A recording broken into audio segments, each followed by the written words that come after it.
Memorias de Don Lamberto. Capítulo 6, segunda parte.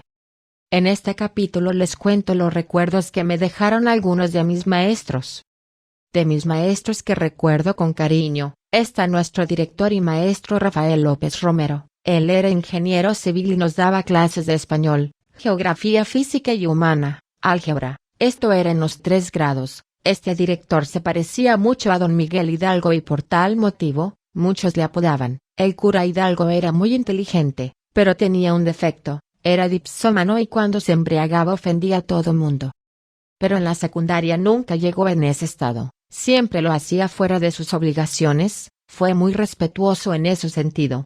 Cierta vez nos estaba impartiendo la clase de álgebra y nos sorprendió que llegó la policía a detenerlo y llevarlo preso. No sabíamos el motivo y este fue que un día anterior estuvo tomando con don Emilio Pro, un señor adulto mayor y además invidente. Cuando creyó que ya se había marchado el ingeniero, comenzó a hablar mal de él, y López Romero lo agredió a golpes. Ese fue el motivo. Otro maestro muy querido por todos era el doctor Daniel Gama Silva. Él nos impartía clase de historia universal y en verdad que en esa materia, era un erudito, pues llegaba a dar su clase y lo primero que hacía era sacar su cajetilla de cigarros delicados y ponerlos sobre la mesa. Pues fumaba mucho. Comenzaba su narración preguntándonos qué tema queríamos conocer y cualquiera que fuera el escogido lo comenzaba a narrar sin mayor dificultad. Había veces que alguien le preguntaba un tema diferente al que se estaba tratando y él se salía totalmente, dando amplia explicación a lo que le habían preguntado. Terminando esto, seguía con el tema anterior sin ninguna dificultad,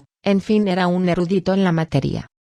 Si se terminaba el tiempo nos decía que en la siguiente clase proseguiría y así lo hacía. Este maestro llegó a sustituir a López Romero cuando dejó su cargo.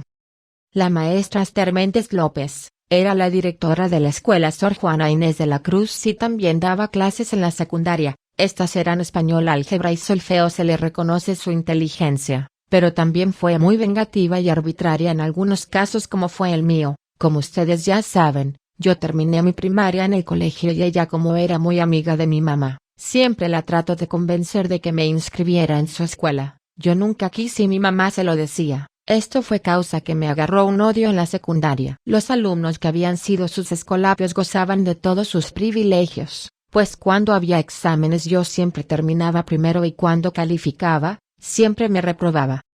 Yo comparaba mi examen con los demás si eran similares, pero aprobados. Yo le reclamaba y ella con su prepotencia me contestaba que ella sabía lo que estaba haciendo. Otra vez que tuvimos un examen de solfeo vi la prueba que tenía que resolver y se me ocurrió decir, con esta prueba, saco 10, ¿y saben lo que hizo? Me cambió la prueba por otra más difícil y me reprobó.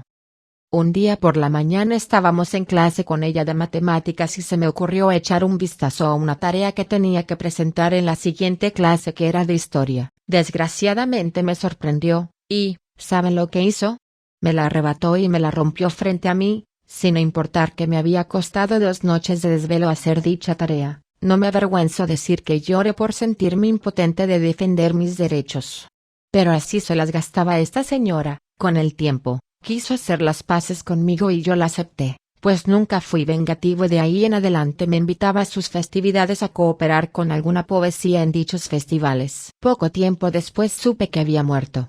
Otro personaje muy pintoresco pero que desgraciadamente no recuerdo su nombre fue el maestro que nos daba clase de civismo. Él era licenciado en Derecho y tenía a su cargo el Ministerio Público. Él era gordito, chaparro de cara redonda y sin pelo en su cabeza. Esto le valió que le apodaran el licenciado Canica. Este licenciado llegaba, saludaba con una voz lánguida y nos decía, muchachos saquen su libreta y su lápiz y nos comenzaba a dictar. Esto se prolongaba por 1 hora y cuando terminaba se paraba, se despedía y lo volvíamos a ver hasta el tercer día.